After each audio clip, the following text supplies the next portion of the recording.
This is RTV6 News at 11, working for you. Now at 11, you've heard the chants, you've seen the signs. Protesters across the country are calling on cities to defund the police. Good evening to you at 11 o'clock. I'm Mark Mullins. And I'm Amanda Starantino. So what does defunding police actually mean, and how could it impact you? WRTV's Cornelius Hawker is getting answers. Scenes like this are playing out across the country, sparked by George Floyd dying under the knee of a Minneapolis police officer.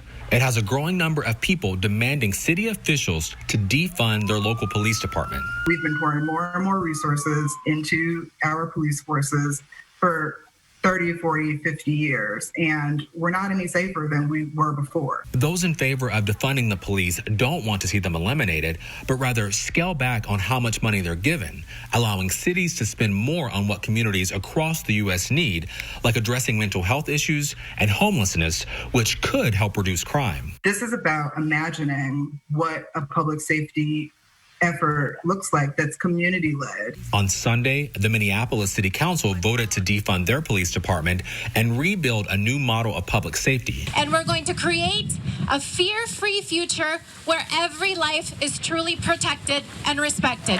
That bold move hasn't gone unnoticed. Indianapolis City County Councilor Allie Brown tells me she's received close to 400 emails over the past 4 days about defunding the Indianapolis Metro Police Department. The council spokeswoman, Angela Plank, sent me this statement saying, in part, the council will take a look at their budget in August, reviewing all public safety spending and public hearings. Until then, Plank encourages people to reach out to their counselors to discuss ways to strengthen the health and safety of our community.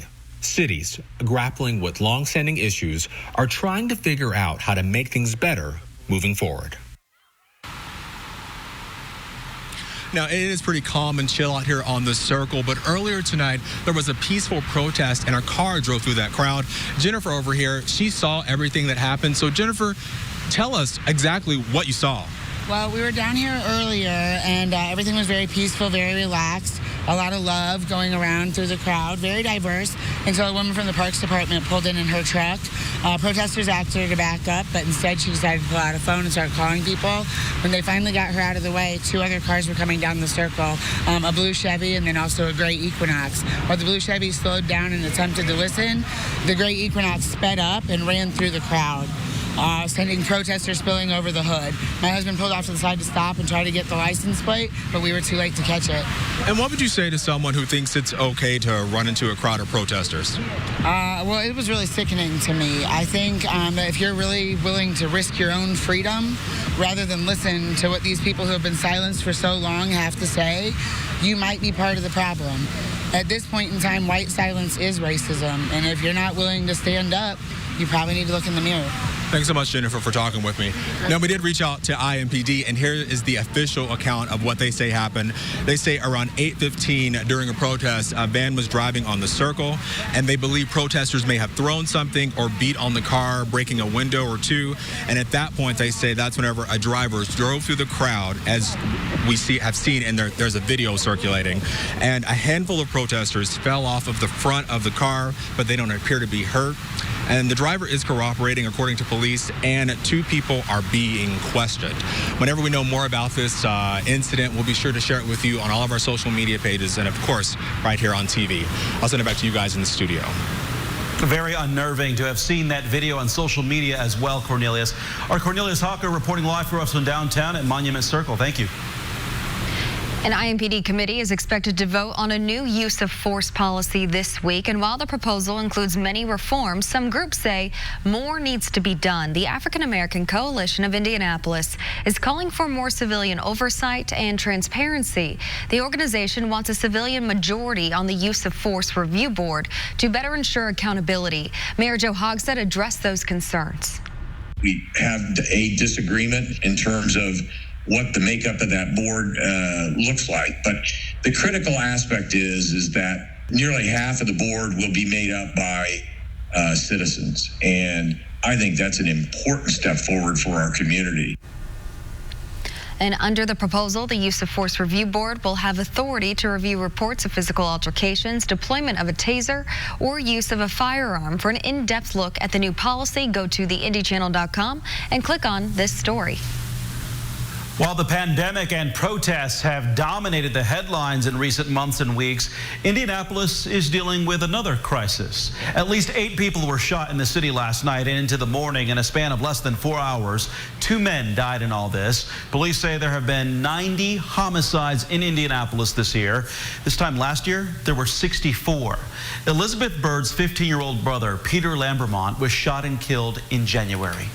It's just sad. I mean, I guess you really never know until it hits you so close to home like it did me, because Peter was like my kid, and I always tried to help him do better and get him out of that situation. It's always difficult. People think you get used to it. I never do. It hurts me each time like it's brand new, like I've never heard it before. Shauna Majors, the city's director of community violence reduction, says the pandemic has created additional challenges. Neighborhood centers and programs had to close, but with restrictions easing, several youth and adult summer programs will be resuming soon. Call 6 Investigates has uncovered new numbers that show more Hoosiers are getting licensed to carry a gun. In the first quarter of 2020, Indiana State Police approved 16,020 gun licenses. That's a 20% increase compared to the same time period last year, and a 35% increase compared to last part of 2019. Experts say uncertainty surrounding COVID-19 is a big factor. Gun stores have also seen sales spike in the last few weeks following vandalism and burglaries of downtown businesses. Guy Relford says his training class on Indiana gun laws sold out.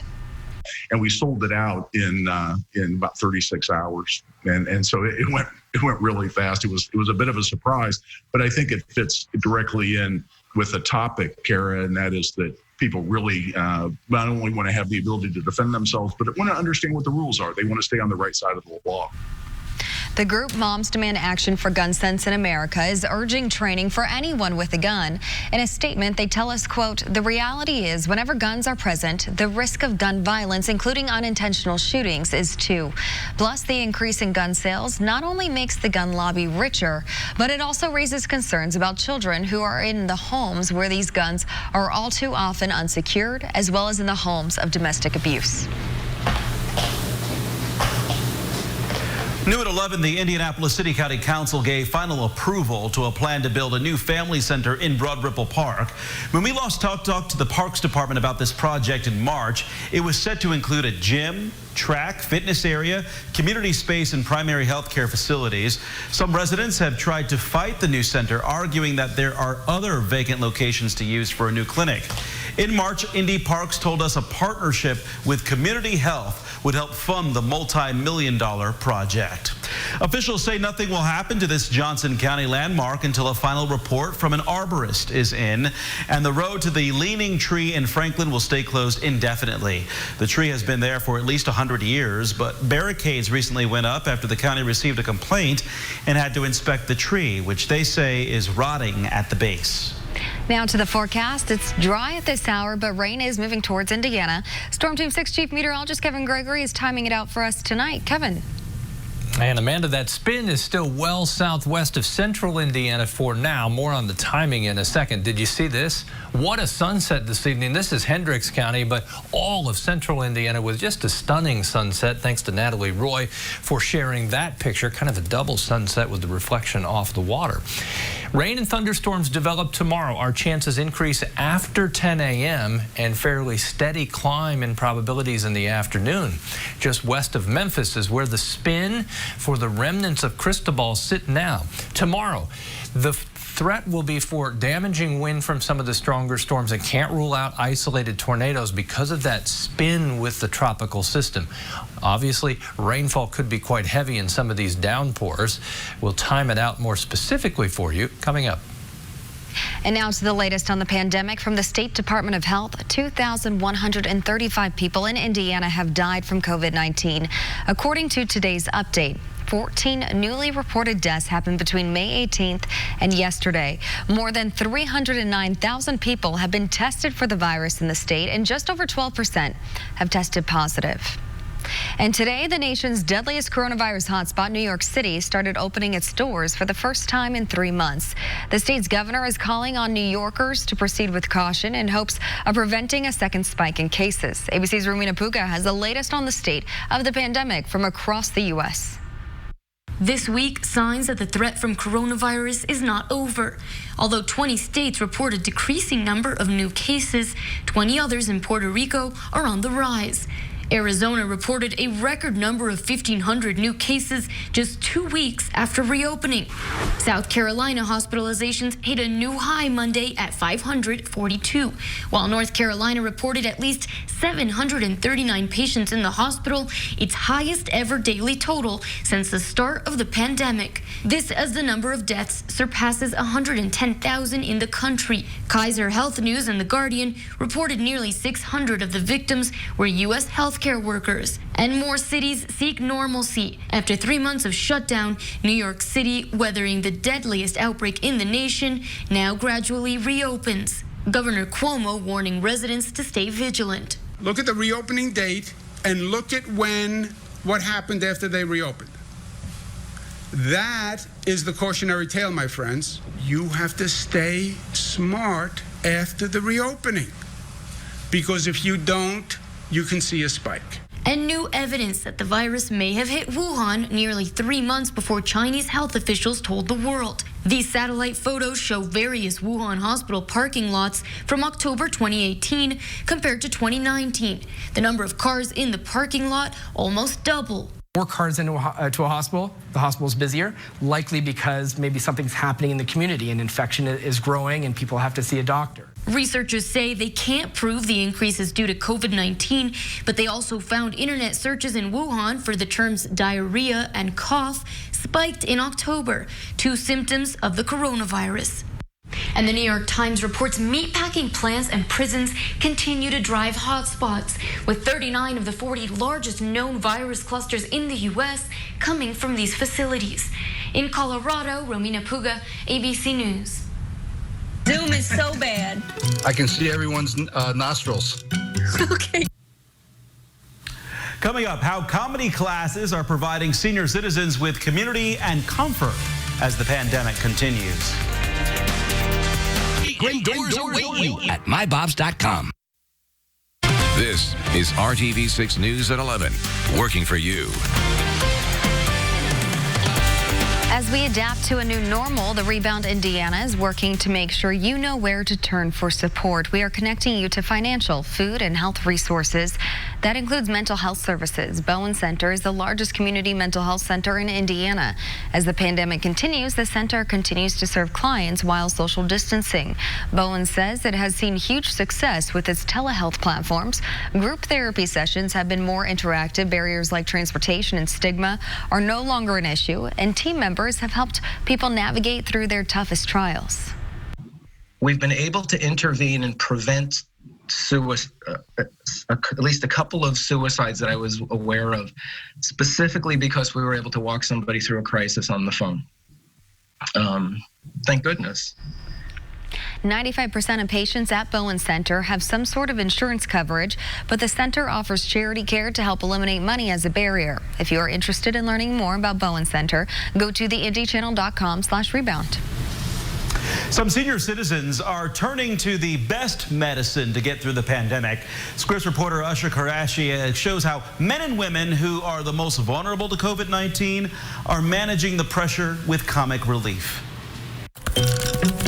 Welcome. If you're new to the class, what we do is we make jokes, real simple. If you don't have jokes, it's really easy to make them, no big deal. It may seem awkward to think about finding humor in the midst of a pandemic. That gives us a chance to be absurd and creative. But these seniors have discovered humor is what's getting them through the isolation. It's kind of a blessing in disguise that this class was offered to us. Oh my God. Professional comedian Joe Firestone had the idea to start the comedy class with Greenwich House, a community organization that runs senior centers in New York City, 3 weeks before stay-at-home orders began. They quickly had to shift to Zoom, and that's become part of their jokes now, too.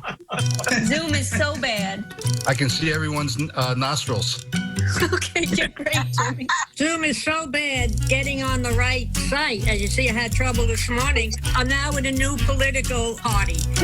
You know how everybody says, like, stay safe at the end of these Zoom calls, and so we did the opposite of that, and you were supposed to say, you know, like, go outside and don't wear a mask, and just like everybody genuinely saying it in that way that we've all heard so much recently. I think I'll take a nap. Everything from the realities of staying inside to haircuts are fair game and generate laughs. I gave myself a haircut, and I look like I need a haircut. I just gave myself a haircut, and it was so bad, even my cats are acting weird. One hisses and avoids me. The other has started barking. The original plan was for the class to run for 8 weeks. Now the plan is to continue as long as they can, giving both Joe and the seniors a release from the pressures of the pandemic, at least for an hour a week. You can't get down when you hear all these great things from people. We're laughing, and that's important today. We have to find humors. I'm Usher Qureshi reporting. And Kevin, it was just another beautiful day, but we do have some changes in the forecast, right? And about 12 hours away from those changes. I think the sunset was just stunning tonight. There were a lot of people sharing just fantastic pictures on Facebook. Thanks for doing that. See the circulation. It sits pretty much in Arkansas, but there are bands of rain out ahead of that. So we may see a couple of these during the day tomorrow with isolated severe weather potential. When I mentioned increasing rain chances starting mid-morning, you can see how it jumps significantly as we get to the afternoon hours tomorrow. Gusts 40 miles per hour. That will be outside of any rain. So just the storm system itself will generate some strong winds, heavy downpours. The humidity will be as high tomorrow as what we've had so far this year. That will provide a source of rich moisture for heavy downpours. The damaging wind and isolated tornado threat is there, especially during the heat of the day in the afternoon and into the evening. There are the strong winds. These are the gusts, 30 to 40 miles per hour through the afternoon, regardless of whether you're getting any thunderstorms at that time. 1 o'clock to 4, you begin to see these bands, one from Kokomo to Tipton and then southeast toward Rushville, Connorsville, and Brookville Reservoir, another southwest of that toward Terre Haute. So they'll slide through, and the direction will be swirling around that low pressure area, and anytime you catch one of these, you'll likely get a good downpour, decent amount of rain in a short period of time. Don't forget, whenever we talk about severe weather potential, it's good to have the Storm Shield app. It is free. It's a weather radio for your phone. Winds on Wednesday still strong out of the south-southwest. Rain chances will diminish during the day Wednesday. Our temperatures will begin to fall, and we'll see a relatively cool stretch of days in the 7-day plan, or at least with below average temperatures. During the afternoon, still have some showers that may pop up, especially in the eastern third of the state. There you go, from 1 to about 7 o'clock. Those push off to the east. We'll have another cold front on Friday, which will ensure a cool, comfortable weekend. In the low 80s Wednesday, 82 in Indianapolis. We're at 88 today. Thursday and Friday, sunshine around, temperatures right at 80. As we step into the weekend, temperatures will be even cooler. 77 on Saturday, 1 degree cooler for the high temperature on Sunday. And look at the overnight lows into the low 50s. That will be pleasant.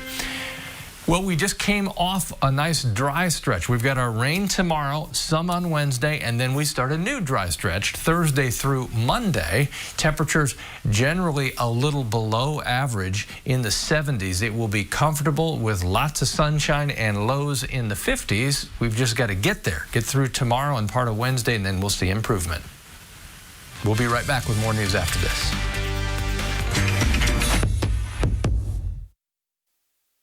This is RTV6 News at 11, working for you. A Confederate monument is no longer on display in a public Indianapolis park. Crews dismantled the statue at Garfield Park today, days after Mayor Joe Hogsett announced it would be removed. According to the city, the memorial moved to the park from Greenlawn Cemetery in 1928 because public officials who were active in the KKK wanted to make it more visible. In a statement last week, Mayor Hogsett called the monument a painful reminder of our state's horrific embrace of the Klan a century ago. We spoke to people at Garfield Park as the work got underway. Some agree with the mayor and some do not. For all of the veterans that have sat silent on this, shame on you. That is pitiful. So, I've talked to a veteran that says, well, they were traitors. This isn't about who they were. This is about Indiana's history and part in the Civil War. I know it's an emotional moment for everybody, but we just have to think about what's going on in our nation and our city. And this is what our neighborhood wants. This is what the neighborhood association wants. This is what they voted, and I'm in full support of that. The mayor's office says the Indianapolis Local Public Improvement Bond Bank funded the removal of the monument. For now, it is being kept in a city storage facility. The family of George Floyd is preparing to say goodbye at a private funeral tomorrow. Today, thousands of mourners paid their respects outside of a church in Houston. As we told you a little earlier, Floyd's death is sparking a nationwide debate about policing. ABC's Alice Perchet has the latest tonight. 2 weeks after his death, George Floyd celebrated by his hometown of Houston. Thousands of mourners braving 90-degree Texas heat to pay their respects. I'm passionate about justice, equality, fairness, rightfulness, brotherhood, sisterhood, unity. Those mourners linked by a city and a cry for change. This man whose death has changed the world, he's changed the world. You have to come. You have to. I can't explain it. Inside the church, social distancing, just 15 people at a time, in masks and gloves. Earlier in the day, former Vice President Joe Biden met with Floyd's family privately for more than an hour. A family attorney tweeting he listened, heard their pain, and shared their woe. The Floyd family grateful for this outpouring, but all of this was happening as fired Minneapolis police officer Derek Chauvin was making his first court appearance. Appearing by remote in an orange jumpsuit and a blue face mask, prosecutors laying out the second-degree murder case, the judge setting bail at $1.25 million. And now, with more scrutiny of police departments across the country, there's a growing call to outright abolish or defund police departments in some areas, diverting some police funds to other social programs. The Minneapolis City Council announcing it intends to dismantle its department, the mayor announcing a new coalition to provide more economic inclusion for people of color. Other cities also putting together plans to partially defund the police, New York City shifting some NYPD funds to youth programs. LA planning to cut as much as $150 million from its police budget. President Trump says it's not going to happen. There won't be defunding. There won't be dismantling of our police. We're going to talk about ideas how we can do it better and how we can do it, if possible, in a much more gentle fashion. Alex Perchet, ABC News, Houston. And plenty of things shouldn't have happened. Forgettable jeweler. One man's 10-year treasure hunt in the Rocky Mountains is finally paying off. He found a chest filled with gems and gold. It's worth about $1 million. An antiques collector and author named Forrest Fenn hid the treasure in the wilderness a decade ago. He says he created the hunt as a way to inspire people to explore nature and give them hope after the 2008 financial crisis. Kevin, kind of wish we would have found that. That's quite a find, isn't it? Oh, yeah. If you're looking for rain, you won't have to go looking for it. It will find you. The probability 70% we'll see rain and thunderstorms by tomorrow afternoon. Decreasing chance on Wednesday. Again, keep in mind, severe weather threat will be with us in the afternoon. I will be reporting from the studio tomorrow as a result. All right. Thank you, Kevin, and thank you for joining us for RTV6 News at 11. Have a great night.